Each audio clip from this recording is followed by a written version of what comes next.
And Jesus is talking to them about their faith in God. They say, we have Abraham as our father, which to them means, hey, we're already in, why are we even having a discussion about this, right? And Jesus seems to say, it's not unlike today's scripture passage, whoa, let's slow down there and take another look at this, because you seem to take for granted that relationships simply are, and that they don't continue to happen. So the names of Abraham, Isaac, and Jacob are symbolic for the generations that come out of that original promise that is most often, more often than the association with Adam and Eve, you will notice throughout Scripture, identified with God having been faithful through the generations. So, Dave, I'm going to grab a couple of sheets for you here that might be helpful. We're talking about not only Abraham's family tree, but we're doing it in terms of what those generations, how those generations related to each other, and how generational practices get carried on. And the symbols on this family tree actually create the narrative for the story of Abraham's descendants. And the narrative, of course, begins with that first generation where Abraham and Sarah, unable to have a child, decide that Sarah says, I'm going to take things into my own hands. What's a handmaid for if not to have your child for? And so we get the story of Hagar and Ishmael. And what we might think, it would be interesting to do a whole, and I'm guessing that within the Islamic tradition this has been done very thoroughly. It would be interesting to look at the narrative that would come out of Islam, because Ishmael is sent away with Hagar, but with promise. What our family tree indicates is not always an indication of God's disposition toward people, right? So, which is probably a pretty important thing for us to remember, especially if we have found ourselves conflicted with family. And much of what you see here on this family tree is indicative of not only relationships that were conflicted, but also different kinds of tension that existed within the family generations. So, first generation, I just want to kind of go back to the key that I gave you there. The first generation of Abraham and Sarah, you'll notice, has the two red lines that are indicative of it's a psychological term for family relationships, which is called cutoff, which is pretty self-explanatory. If you have had a major fight with a family member and haven't talked to them for years, that is one way of cutoff happening. If, as one of our former consultation to clergy counselors once explained, you have moved across the globe to live in a different place, sometimes that is a form of cutoff. Simply creating vast difference between you and your family members may be a sign of needing to distance yourself from the relationship. So it could be either by choice or by some outside force, like Hagar got sent. Right. But yes. A person can choose to move across the country or... Right. Yeah. Right. Yeah. So, and Gail, what you're bringing up too is there's a difference between choosing to leave and being banished, right? And if we think that that sounds like an old notion, I can tell you a classmates of mine from high school who were Mormon, who were cut off from their family, a young woman, because she got pregnant. So, so that kind of cutoff exists within the generations very close to our own, which you can see trickles down into the next generation, is that it's not just the person who is the presenting problem, right?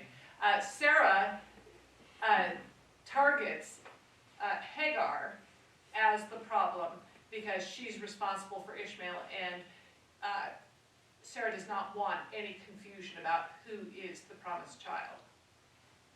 So, so both of them then suffer that consequence. And as I mentioned last time in the PowerPoint presentation, the consequence of that cutoff not only happen in a single generation, but as Scripture says to us repeatedly, they are visited upon the children, right? And some of those behaviors, whether they are learned or, as science is beginning to tell us, some behaviors may actually be genetically transferred through generations. Anxiety being one of those. We know from all kinds of tests that have been done on mice, for instance, that the genes are actually changed within certain species because of ongoing situations of anxiety. So, and certainly that gets learned very easily as well. So this family tree then tells a story to us about the physical nature of the family and whether it stays together or breaks apart. It also tells us about family members becoming very tightly related to one another. And that happens in the second and third generation there, where you see the three strong red lines between Rebekah and Jacob, which from the narrative in Genesis we know happens as she colludes with her own son for him to be treated as the favorite child and the one who inherits the birthright. So the example that I gave the last time we were together is the Italian mother who, when her son gets married, brings over the lasagna that he has always loved, even though his wife knows how to make lasagna. Or the son tastes his wife's lasagna and says, "It's just not like mom's," right? That there is that what has happened is the mother-son relationship has presented itself as the primary relationship in a relationship where the husband and wife are intended to be the primary relationship. And Mama probably left something out of the recipe. That's right. And, yeah. Well, my grandmother, that is noted for that. For leaving something Something out. out, she'll substitute something and won't tell us about the substitution. You know, Right. lemon juice for orange juice. The cake tasted different. But she can. That's right. Yeah. That's Yeah. right. Which also presents another possibility, which is sabotage, right? I mean, even within the story of Rebekah and Jacob, we hear about her helping him to prepare the food just the way Isaac likes it, right? So it's interesting the way that familiar family rituals can be used in order to curry favor. For those of you who may not have heard about these symbols before and just got this sheet, one of the things that you should notice that would be, and we actually didn't talk a great deal about this last time, but that is not only appropriate to this family tree, but also would be highly appropriate in our own family trees, is the designation of people who are not contractually related to one another. And I use that language purposely because, first of all, we don't hear about any wedding gowns and white weddings, right? What we hear about is about people coming together, but we don't hear about ceremony being involved. But there's an assumption that, especially in these generations, that there is some sort of contractual obligation. We hear about that, especially when we get to the story of Jacob, Leah, and Rachel, right? Because Laban, Leah and Rachel's father, says, tell you what, you can work 7 years to earn my daughter's hand, and then I will let you marry her. Of course, he twists that, and it ends up being 14 years in order for him to actually be able to marry Rachel.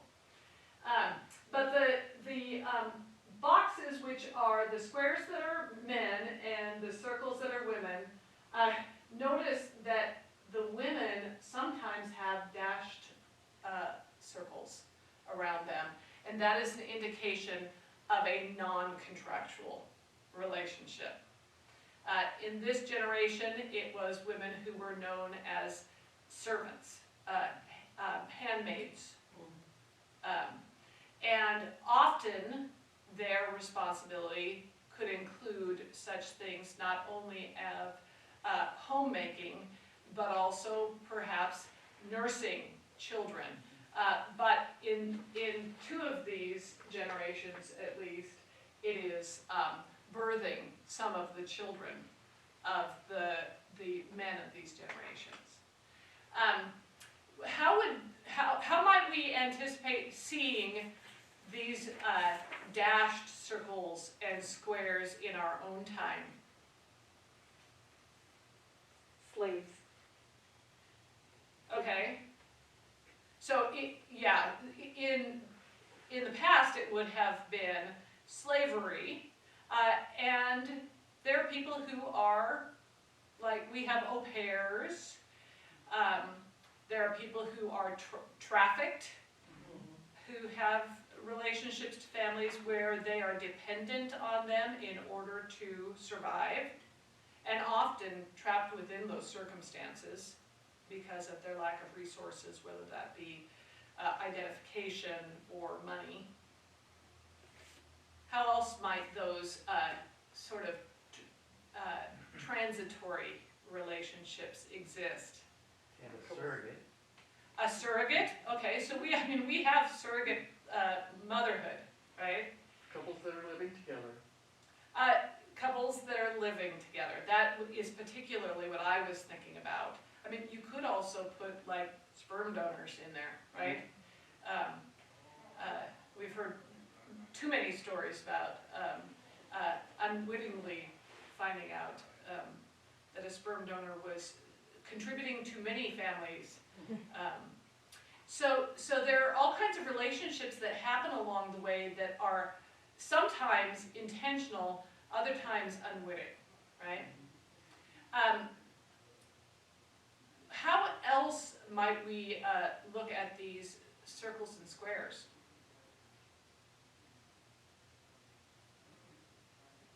How about the change of status from a circle to a square or a square to a circle? Or that I think that we probably need more symbols like triangles. Because people's identities are dependent on more than their physical identity, right? And how we present ourselves. Okay? So and as we well know, that also leads in many cases to situations of cutoff. One of the things that one of my English teachers at my previous congregation used to talk about that just kind of blew my mind was she talked about the number of kids that she taught in her school who were homeless or had to travel from shelters a long distance to get back to their high school that they had started in order to graduate from that high school. And the reason that they were homeless was because their parents had kicked them out because they were gay.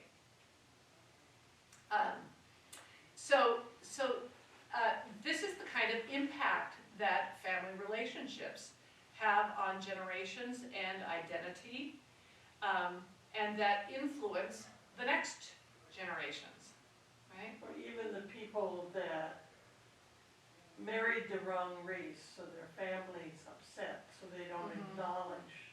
Yeah, so the narrative grandchildren. is that a mixed race couple, or we could say a same-sex couple, or you know, name the category, that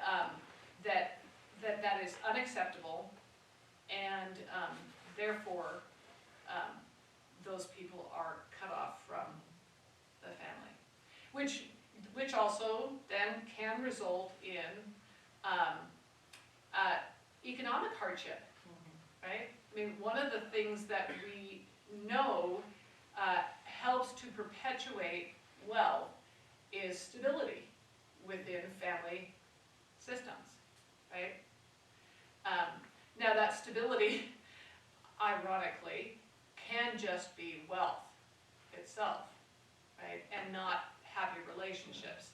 You can have the zigzaggy line here is for tension within a family. And as you'll remember, oh, there goes the chart. You'll remember from the story of Joseph and his brothers, the kind of tension that exists between them. And is that tension only the fault of the brothers? Is it just sibling rivalry?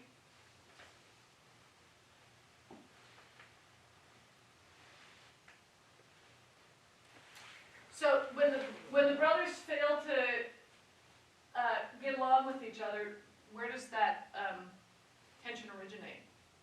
The mom. Parents.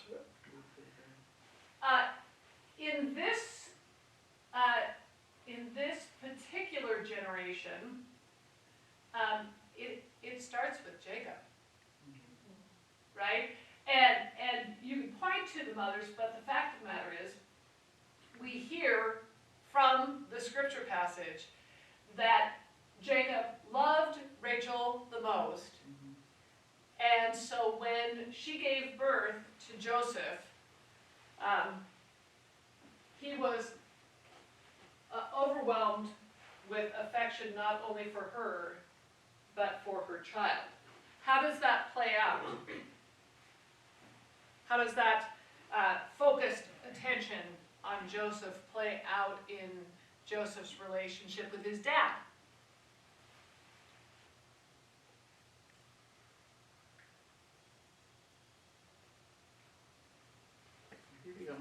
There's a whole musical that has been written about it. Yeah. I was going to say he gets the Technicolor robe, He right? gets the Technicolor Dreamcoat, right? So even as a young man, he starts to tell his dad about his dreams, and his dad says, "This kid has talent." I knew that was coming, right? So he hyper-focuses on a particular child. And if you think the other kids, especially because they're older, aren't going to notice this, they do. And Sounds kind of like somebody's sermon today. and is it just the father's disposition toward Joseph that's the problem? The brothers. Okay, so there's tension from the brothers. Why do the brothers experience tension with Joseph? Dad loved him best. He tells his dreams to them. And his dreams are about, Well, then bowing down. symbolically, all of them bowing down to him. I mean, the kid has no filters, right? And this is early in their relationship, but it's also fostered between Jacob and Joseph, that this relationship is special because this child is special, and he has gifts that will serve generations to come, right? So, welcome. We have a couple of handouts there if you want to grab it. So you can see how between the generations, then there is this fostering of gifts that also, that's the light side of it, has a dark side to it, right? And that is a show of favoritism by a parent toward a child. Has that ever happened in the generations before this, though? Certainly this is the first generation for that to happen. Is Joseph the first of the children to receive favor? No. Who in these generations before him? Jacob did. Well, his Isaac dad. did. Okay, Jacob certainly was shown favor by Rebekah. Isaac by Sarah. Abraham reluctantly. And I would also point out that silence is sometimes consent, right? I mean, Abraham goes along on several occasions with Sarah's suggestions. So don't think that staying silent doesn't teach your children things, right? Yeah. So I'm going to show you, I started to plot this out on PowerPoint, but it seems tedious to me to go through a PowerPoint to tell you about my family and some things that I learned about my family. And I'd rather just tell the stories and kind of show you how I charted it out by hand. I think it's a really useful exercise, and the thing that, if you take away anything from this other than a little bit more familiarity with the generations of Abraham and Sarah and Hagar and Ishmael, etc., if you take away anything from this time, it's that sometimes the lessons that we learn from Scripture are lessons about God's persistent grace in the midst of our consistent mess-ups, right? And that also leaves room for us to open the chapters of our own life, right? To look at the generations of our family and maybe even begin to look at them with greater grace and compassion than we might otherwise do. And simply by naming the dynamics between people of one generation and the next, give it less power by putting it on paper. Or understand the import of certain traits that have been passed through generations. Because we inherit beautiful traits from family members as well as the less beautiful ones. So genograms are different from family trees. We know family tree often as a genealogy, right? There's a term for a practice of doing a genealogy, but with a narrative that is a genogram. That is essentially what's been done here, but it's lacking the actual narrative, the stories that go with it. It diagrams those, but it doesn't tell those. So I was, one of the things that pastors are trained in is an approach to emotional intelligence called family systems theory. And family systems theory works with the basic premise that we are not individually and in isolation emotional units, okay? It's never that I feel something simply because that's what I feel.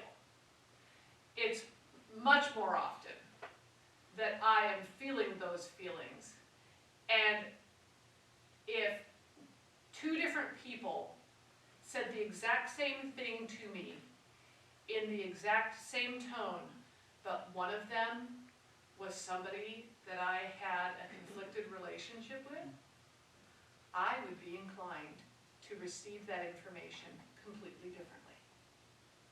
So family systems theory, which begins with the family, but certainly the idea can be employed in all kinds of relational settings, workplace, friendship circles, and you will kind of intuitively have experienced this. Like, why do I laugh so hard when I'm with my friends, but not when I'm with so-and-so, right? You know, we don't laugh there. Like, or you may hear other people respond to your behavior and realize that while it sounds like a slight to you, it may actually be a comment on that other person's disposition. Case in point, I had an intergenerational minister who worked with me who was actually preparing for ordained ministry as well. And when he and I worked together and we did brainstorming, we laughed so hard as we were doing our preparations. And my council president commented about how we laughed too much. I don't think she was a happy person. So sometimes we learn things about other people's dispositions and their way of approaching the world simply by hearing how they respond to our emotions, right? So family systems, the idea is that if you're going to talk to other people as a pastor about their family relationships, that it's important for you to know who you are in order to get yourself out of the way. Because if Peggy starts telling me about her older sister who always had to have the lower bunk, I'm alluding to my sermon today, I might go, yeah, older sisters, right? Right. But I need to be able to simply listen to Peggy and to her circumstances that she's describing without my narrative getting in the way. So interestingly, the way that you do that is to identify your own narrative, your own family story, and your own generations, right? So I took a class that was called Coaching Using Family Systems, with the idea that if you want to be able to help people to move through some goals that they have, in whether it be in their church life, in their spiritual life, in their professional life, that it's important for you to go, okay, Lori, check that at the door, right? Yeah. So, and that's where I was assigned the task of, and this is way too small for any of you to see, so I'll just point to various generations, but going back and learning about the generations before me. I am one of 3 daughters in a generation where my dad is an only child, so he was the last Cordell, and all 3 of his daughters kept their names. Okay? And that tells a story, I think.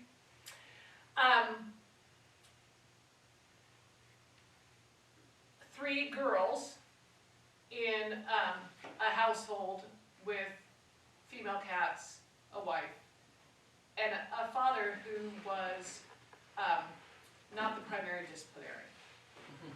Strong women. So here I am. Here's my sister Sherry and my sister Lisa.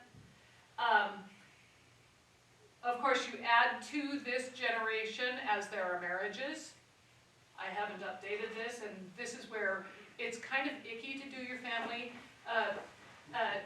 tree because because then you have to start Xing people out who no longer are part of the family tree, which also includes, for my father, Gary, he didn't start as an only child.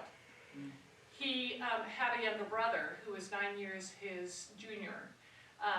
But when he was 5 years old, David, who was full of mischief and my grandpa's favorite, because he was full of mischief probably, because my grandpa was full of mischief, and my dad was a good boy, which I think continued to be instilled in him after his brother's death, because of his brother's death. In any case, David, when he was 5 years old, was with my great-grandma, and for the day, she took care of him regularly while my grandma was working. And David and Grandma Bertha were walking along the road, and David decided that he needed to run across the street, and he ran out into traffic and was killed. My grandma, the mother of David, loved my great-grandma Bertha. She also knew that great-grandma spoiled David while she was away working. And that David was used to getting his way. And so you can imagine that as gracious as my grandma was after her son's death, that she had questions in her mind about whether that could have been avoided. And that it was a burden that my grandma and my great-grandma carried in their relationship for a grief that they bore together, as well as likely a tension between them.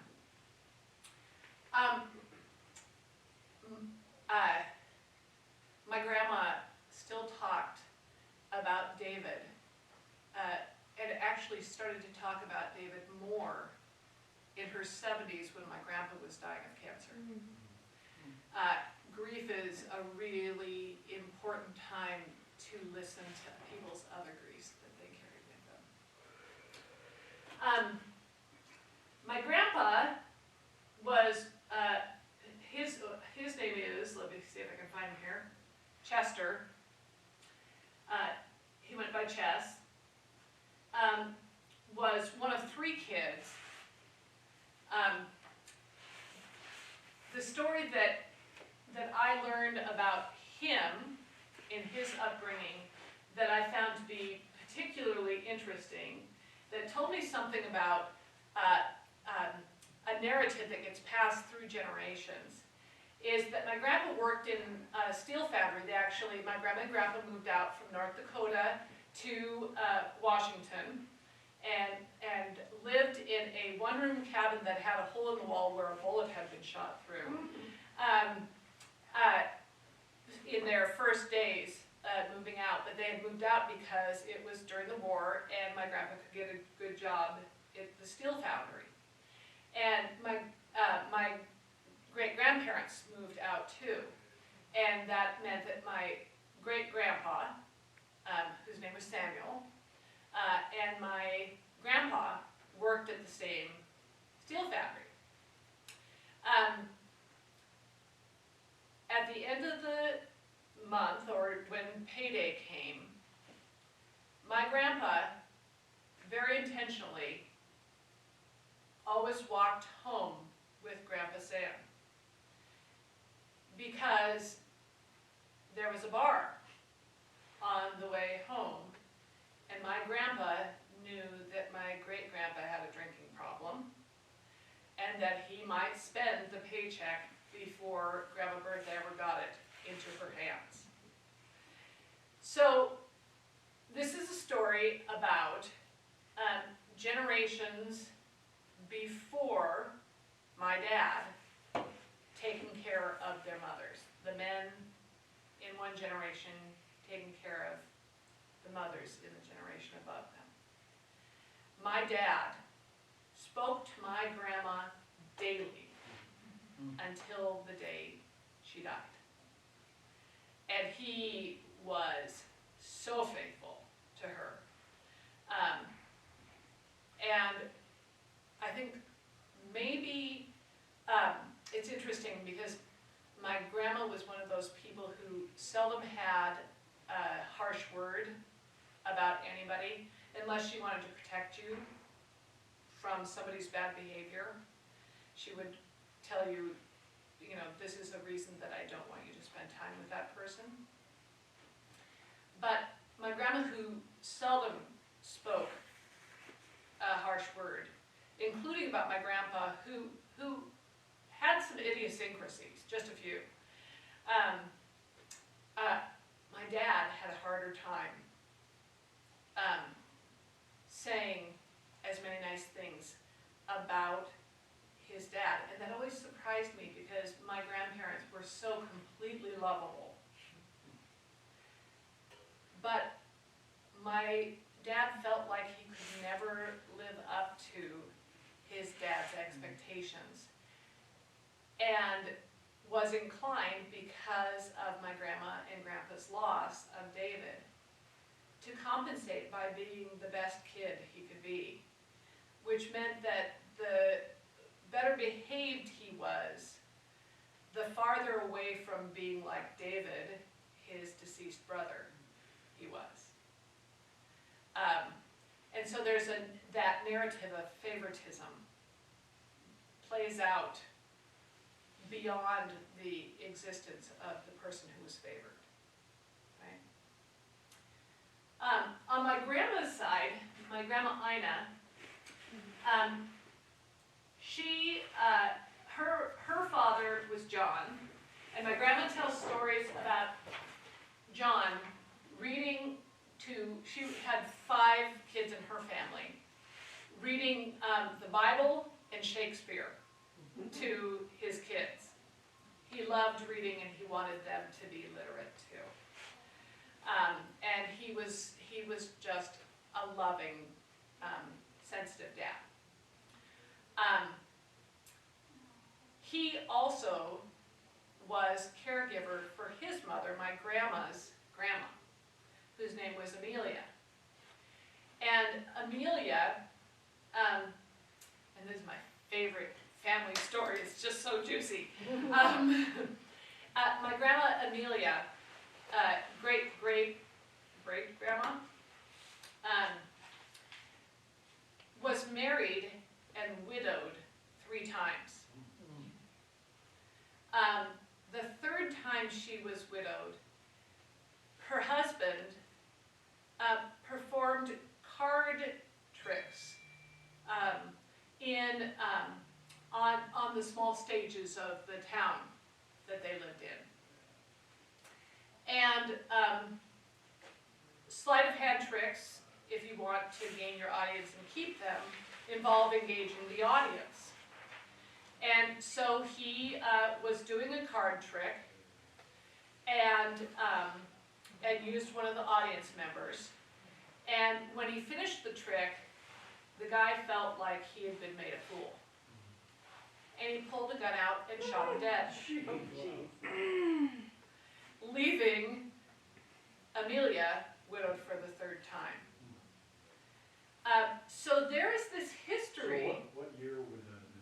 Oh gosh. Just quote. My grandma was born in 1913, so go back 40 years, that would have been in the late 1800s somewhere.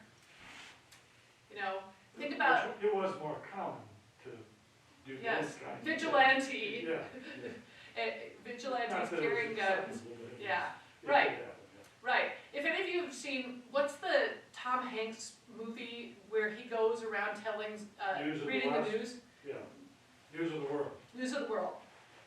So I envision it being that kind of setting, you know, this old wooden, wood-framed, wood-staged space that's probably fits 40, 50 people at most, and everybody's, you know, within breathing distance of each other. So Grandpa John, my grandma's dad, ended up taking care of Amelia. You can imagine, not just after she had lost that 3rd husband, but after each of the former losses too. So there's within my family of men taking care of their mothers and being highly attentive to their needs because of traumas, right? Whether the trauma is the loss of a child, alcoholism, or sudden and violent death, right? So I started to put those, that narrative together, and it's interesting how you can go back in your own memory bank and begin to associate that narrative with some of your experiences with your parents that you just couldn't make sense of. And one of the memories that I have from my young adult years is that when my former husband Doug and I got married, we had a church wedding and a church reception, but we invited the wedding party and close family members to come up to my parents' house, which was large enough to accommodate them, for the after party. And my parents, who were modest drinkers, ordered Asti Spumante and got a case of Asti Spumante, and we were having wonderful conversations and listening to music, broke out in a full chorus rendition of Bye Bye Miss American Pie at one point. And as we experienced more levity, my father grew increasingly nervous. And I couldn't make sense of it at the time. And then understood that he was very concerned that people would leave his house inebriated and he would be responsible for the death of somebody. Because he'd seen the damage that alcohol could do, right? He knew those generational stories, even though I had to really search to learn them. And it took time for those stories to be okay to tell. But they inform your history, right? So I'm wondering if, as I've told you a little bit of my family history, and again, the genogram is to be able to kind of map out the different narratives of the generations in your family. First of all, one of the things that you can note is that the diagram is not always going to remain the same, and in fact may need to be dated with different versions of that genogram being drawn, right? How is that true in this particular chart? Are there any reunions where there were cutoffs? Didn't Joseph re-accept his brothers after? Yeah, I mean, the very end of Genesis is Joseph declaring that what they meant for evil, God worked for good, so that the generations could prosper, right? So part of the narrative then that he tells, and that becomes the culminating point of Genesis as a book, is that reconciliation, and how God stays faithful and works through even the worst of circumstances to bring about good. Which also tells us something about our family trees, right? That there, even while we may have experienced cutoff or conflict or tension, that there is room for reconciliation, and that this is a living, kind of organic thing. How about other stories within this chart that where cutoff may have turned into reconciliation?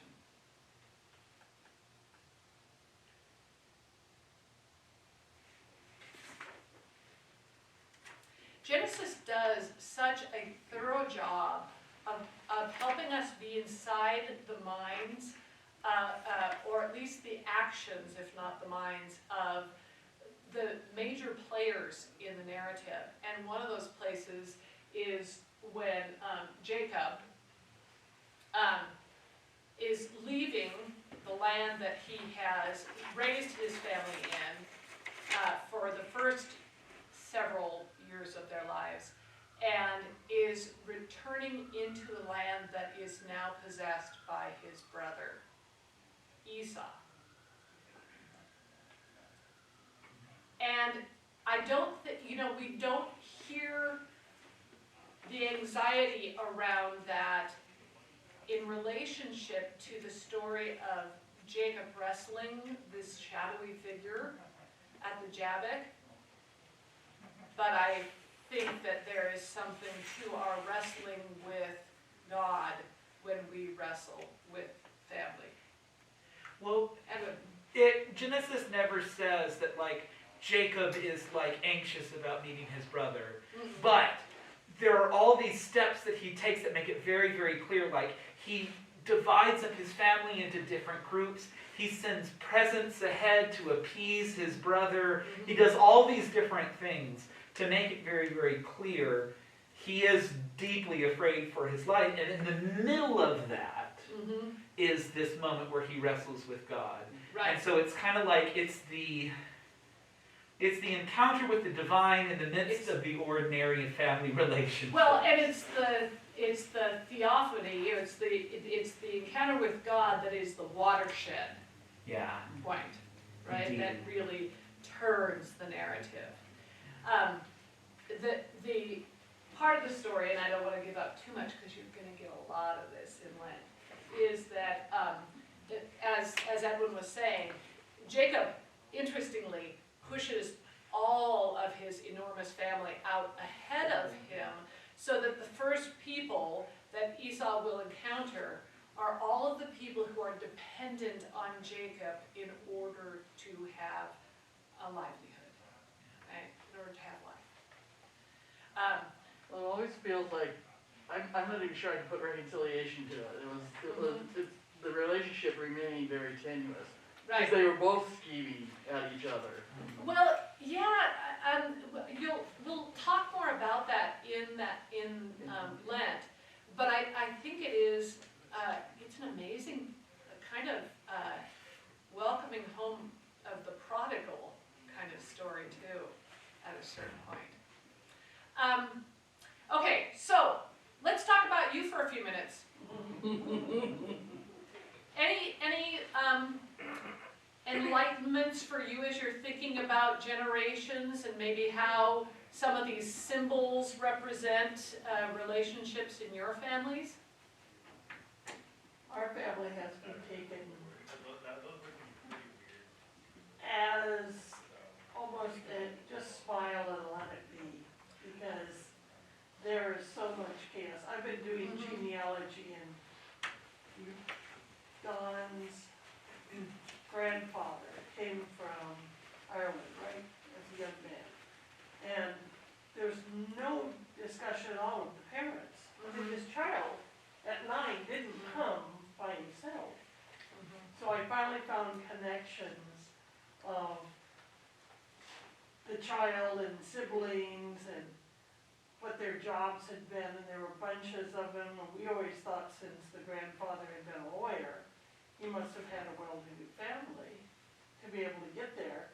Oh, no, he was a poor kid and they lived on the prairie, and the father had gone off and left the mother with relatives with all these children, so the father could make more money to take care of people, and I mean, there's a whole lot more chaos in there. Right. And to do as well as he did, there had to be an enormous amount of struggle in there. And then as you go lower in the family, you get who accepts who, and Right. which marriages work, and we're the marriage that worked best, and we have that marriage that was not allowed because it's a mixed marriage. He's Catholic and I'm not. But all the siblings that married the good Catholic, that was awful. And the ones that, And his mother always said, I liked you best, even though, Even though you're not Catholic. yeah, even though I'm not the good Catholic. Does anybody have, any, members of their family who served in military service, like in World War II or Vietnam or? Both. This is one of the places where it's really hard to get history sometimes, right? That people have chosen, to be silent about their experience. But that silence teaches something within the family and the generations. Which a light bulb just went on for me, because my dad was in World War II, but never talked about it. My brother was killed in Vietnam, and we never talked about it. Never, ever. I had, in fact, actually when it kind of started to break open is when my niece came of age, and she wanted to know about her dad. And Auntie Gail started talking.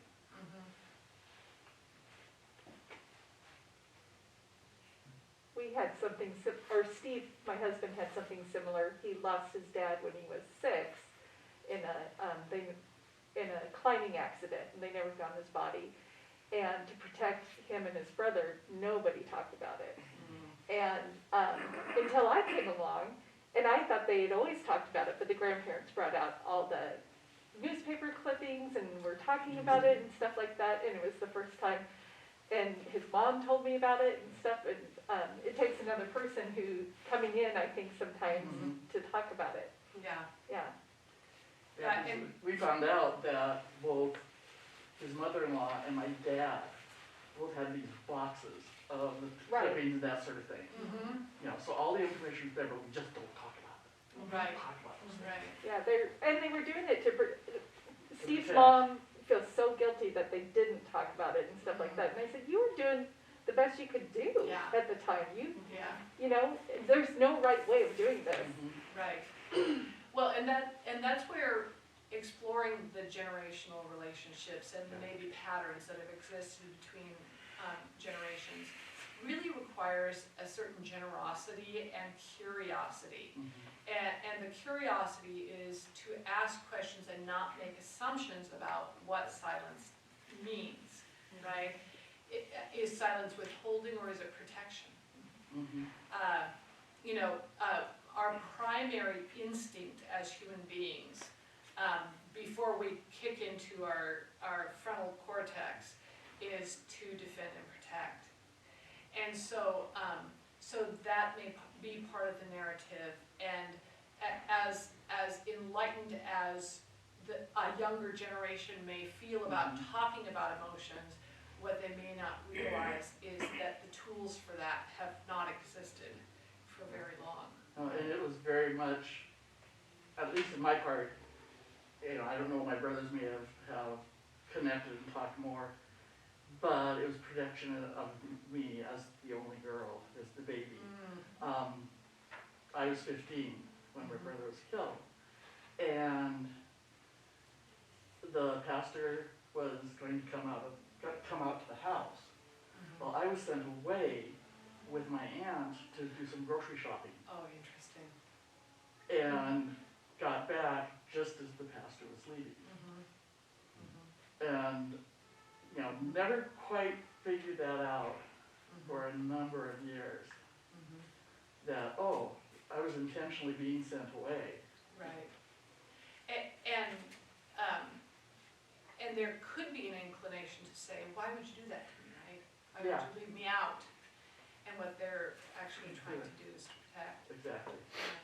Yeah. And a story for another time with you is, that's basically how I came back to faith, Yeah. was an encounter with that pastor Mm-hmm. as he left the house. Well, and interestingly, one of the things that I've found in my experience of talking with generations of people about grief is that I have had my peers bring their children to me to talk about, the kids talking about their grief with me, and needing resources and reassurance. and needing to hear promises of life in Christ. So, so it's interesting how the intersection of family and grief and faith then become an opportunity for exploring what the generations mean to us, right? And what those promises having been given to the generations